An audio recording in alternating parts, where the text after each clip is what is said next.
Hello, world. I'm Tamar Haspel. I'm a journalist. I'm a columnist at the Washington Post. I write about food supply issues.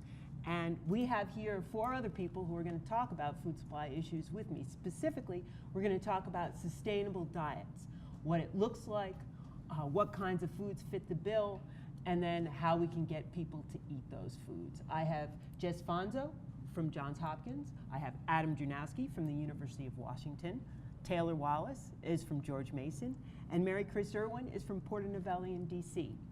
So we've just spent the last couple hours talking about this, and we're going to distill some of the things we talked about, and of course solve all the world's problems as we do it, in about 10 minutes. So let's start with what makes something sustainable? What are we looking for when we talk about sustainable diets?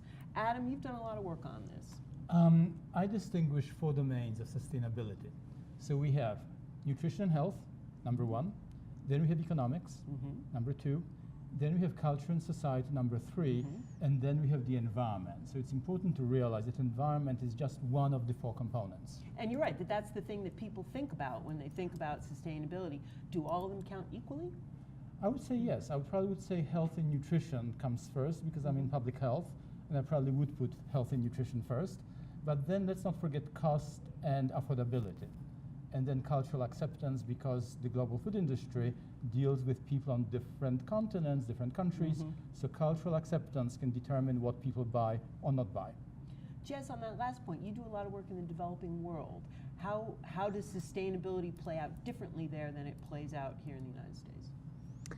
I mean, I think inherently the food systems of smallholder farmers are more sustainable from a planetary perspective and environment perspective. But what it lacks is some of the other dimensions that Adam had talked about around equity, economic access to nutrient-rich foods, as well as human health, in that most of low-income countries are not meeting their nutrient needs. They can't afford it. They can't access those foods. So often you'll see issues around undernutrition, micronutrient deficiencies. But more and more we're seeing in the low-income settings the same issues cropping up as what we've seen in Western countries, like overweight and obesity as well. So they're not immune to that either. So we have a long list. We have nutrition, we have social acceptance, we have economics, and we have the environment.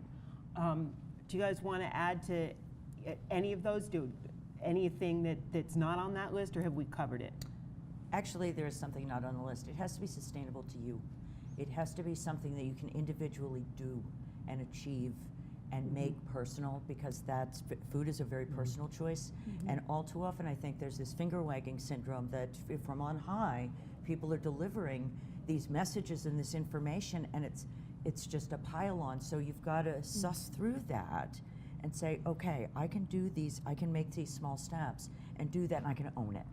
And it sounds to me that that's kind of a version of social acceptability, that people have to eat these foods. I mean, we can design a system from the top down about, that we can grow sustainably, that's healthful for people, but if nobody wants to eat it, it's not sustainable. So let's talk about the specific foods, because I think, there are a lot of headlines about what foods are sustainable, what foods aren't sustainable. Do we have a list? What are the Hall of Fame and Hall of Shame food sustainability? Jess, can we start with you?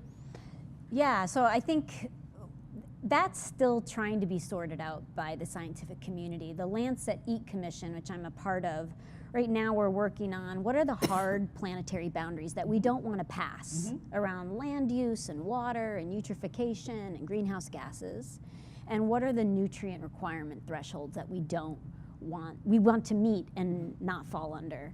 And so there's a lot of modeling going on right now of what would those diets look like. And a plant-based diet, one that is more towards a vegetarian diet, tends to be more environmentally friendly. So does that mean no meat at all? No.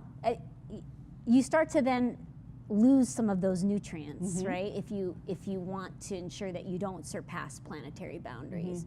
So then if you start adding back in animal source foods, you start to meet those nutrient needs. I would say some of the big things that the world is dealing with right now is beef production. much more than dairy, but beef for consumption, has a big land use footprint, deforestation issues, water footprint. And I think that's the one that makes the news all the time. The other is big beef. one, though, Tamar, is the salmon, the aquaculture salmon, which was meant to conserve the marine resources in the world. We started fish farming to try to protect that.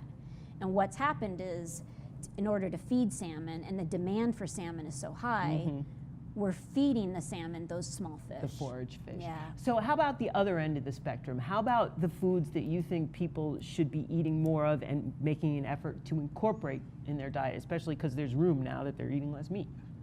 I mean, I agree with you on beans. We talked about this earlier. The beans are an incredible source. I think fruits and vegetables is complex. Yes, I it think is. the where it's grown, how it's grown, can have different environmental impacts. So, it and this gets is more this is part of the complicated. problem. If you're a consumer and you're trying to make a decision about a sustainable diet, you know, this vegetable is different from that vegetable. This peach is different from That's that right. peach. This asparagus is different from that asparagus. And I know that you're an academic, but you still go to the grocery store and make do. decisions about your own diet. How do you do it? Well, if you want a food that's nutrient rich, affordable, appealing, good tasting, and sustainable, Right. cheese. Cheese. Definitely cheese. Now, Cheese I haven't and heard- yogurt. How does that square with the environmental footprint of cattle? The environmental footprint of cattle is being managed, and you've got to weigh that against the nutrient density of the product, which is what we've been talking about earlier. And you need to weigh the nutrient density against the environmental footprint, because clearly more nutrient-rich foods generally have a higher environmental footprint.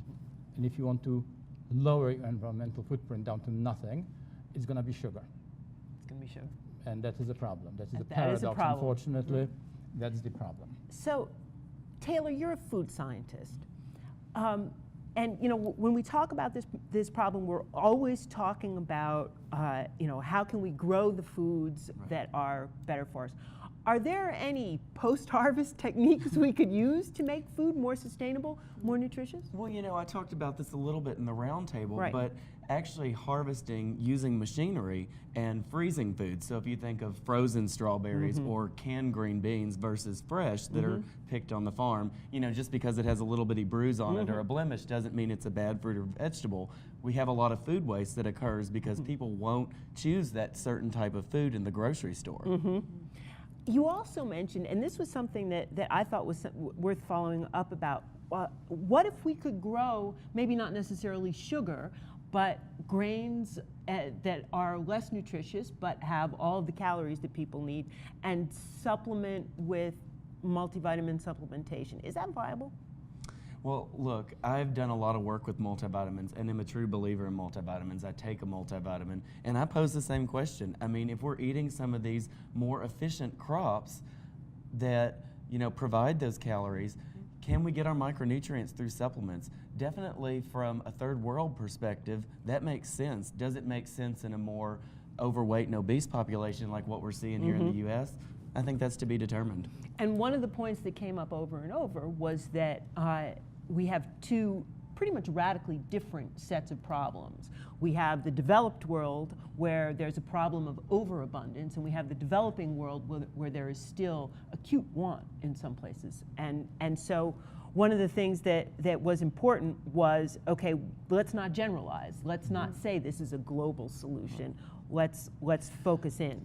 But at the same time, in the developed world, we are responsible for most of the carbon footprint. So it's our social responsibility to really think about environmental sustainability.